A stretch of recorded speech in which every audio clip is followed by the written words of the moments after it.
자, 트럼프 2기 출범 이후에 첫 정상통화에서 관세, 조선, LNG 이런 정책 얘기만 한 줄 알았더니 핵심적인 얘기가 오늘에서야 보도가 됐습니다. 먼저 김영주 의원님. 네. 백악관은 한국 정치에는 관여하지 않는다. 이게 쭉 이어온 관리였는데 트럼프가 직접 물었다는 거예요. 대선에 나갈 겁니까? 라고요. 이거 어떻게 봐야 됩니까?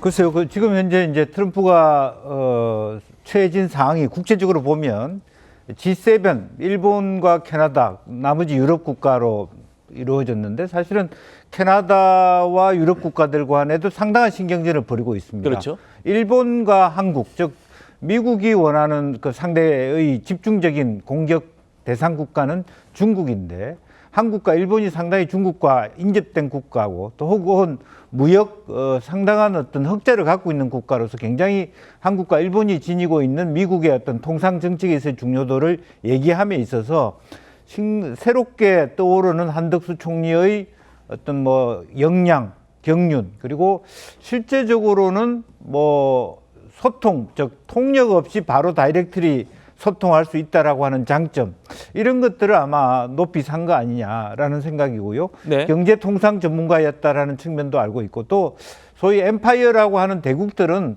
그 인적 데이터베이스를 굉장히 치밀하게 들여봅니다. 쉽게 얘기하면 이재명 대표가 어떤 사람인가에 대해서 정확하게 다 알고 있는 정도이거든요. 그렇군요. 따라서 간접적으로 보면 좀 폭넓게 생각해 보면 이번 대선판에서 가급적 당신이 살아왔으면 나는 좋겠어. 이런 얘기를 좀 적극적으로 해석해 본다라면 있을 수 있지. 나의 한국 파트너는 당신 같은 나이스한 브레인이었고 통역 없이 바로 다이렉트리 소통 가능한 그런 전문가였으면 좋겠다. 왜냐하면 지금 미국이 여러 가지 전체적인 관세와 관련된 장벽을 치면서 국내적인 어려움을 트럼프가 많이 겪고 있습니다.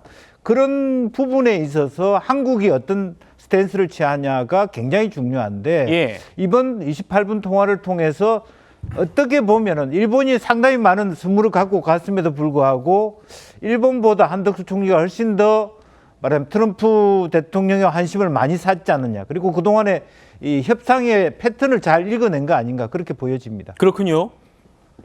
통상적으로 미국은 공화당 정부든 민주당 정부든 간에 한국 정치, 한국의 보수 정부가 들어서든 진보 정부가 들어서든 간에 정치 관여하지 않아 왔습니다.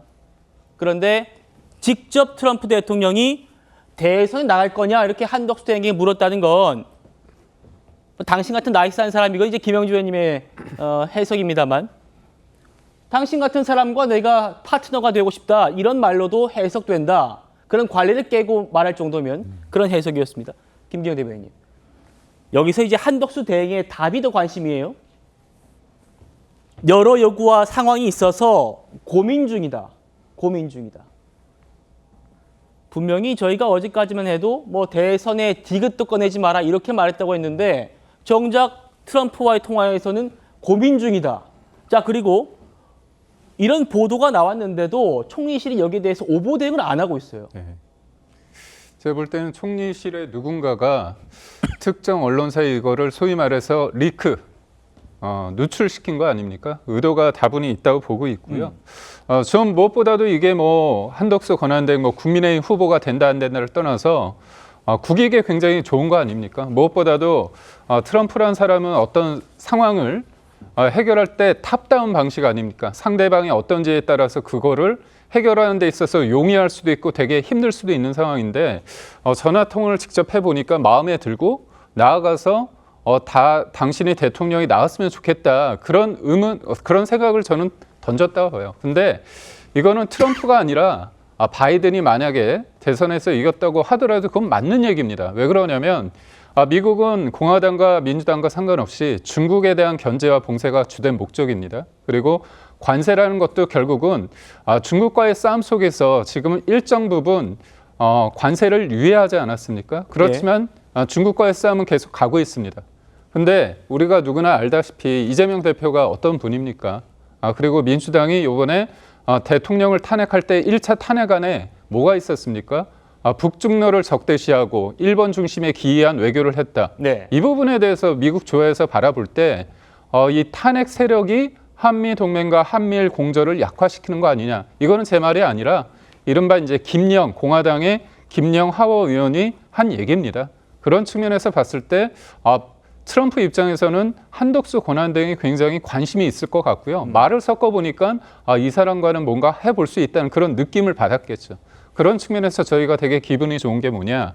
저 전화 통화가 끝나고 나서 트럼프가 측근들한테 그런 얘기했다는 거 아닙니까? 요 관련해 가지고는 네. 한국과 일본 동맹에 대해서 무역 어떤 협상했을 때 뭔가 좀 관심을 가져달라 그런 얘기를 우선적으로 했다는 해라. 겁니다. 예. 그 이후에 뭐가 나왔습니까? 이 유해가 나오지 않았습니까? 그런 측면에서 봤을 때 한덕수 권한대행의 어떤 파워 이게 그냥 적나라하게 며칠 동안 이게 다 보여졌다. 그런 의미에서 봤을 때 이거는 뭐 국민의힘 지지자뿐만이 아니라 국민들이 좋아할 일이다 이렇게 봅니다. 예, 최진영 변호사님. 지금 저 얘기를 좀 해보려고 하는 거예요. 이 통화 직후에 트럼프 대통령이 뭐 중국을 빼고 나머지 전 세계 국가의 관세 유예하겠다 이렇게 발표했잖아요. 그래서 오늘 우리 주식시장도 5%포인트 이상 급등을 했습니다. 8개월 만에 매수 사이드카가 발동될 정도로 주가가 급등하기도 했는데 물론 뭐 오늘 이 주가가 급등한 게 뭐 어제 한 통화 때문이다, 덕분이다 뭐 이렇게 볼 수는 없겠습니다만 백악관에서 이렇게 말했어요. 트럼프 대통령은 우리의 가장 긴밀한 동맹이자 교역 파트너 일본과 한국 이렇게 콕 집어서 한국을 긴밀한 동맹, 교역 파트너 이렇게 언급했단 말입니다. 이 정도도 좀 좋은 시그널 같아요. 트럼프의 돌직구 그리고 한덕수의 결정적 한방 뭐 이렇게 그 상황을 정리를 하고 싶은데요.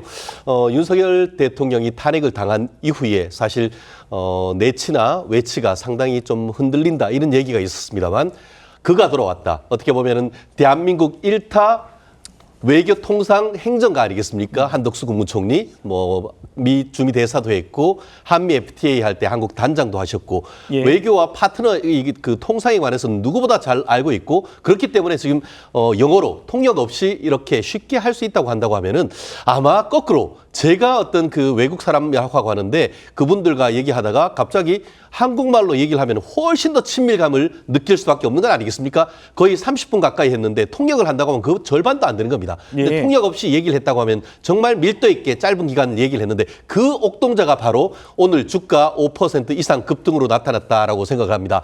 그렇다 보니까 한덕수 국무총리도 제가 그 나름대로 굉장히 잘 포석을 던졌다. 무슨 말이냐? 나 대통령 관심 없어. 이렇게 하면은 트럼프가 뭐라고 하겠습니까? 오히려 나 고민하고 있다라고 하면은 트럼프로서도 이거 봐라. 앞으로 내 그럼 한덕수 그 대행하고 좀 심각하게 협상을 해도 되겠네 하는 힘을 실어주는 그런 역할도 되고 나아가 한덕수 권한 대행 같은 경우에는 국내에 던지는 메시지도 살짝 흘림으로써 예. 일석이조의 효과를 거뒀다. 이렇게 평가하고 싶습니다.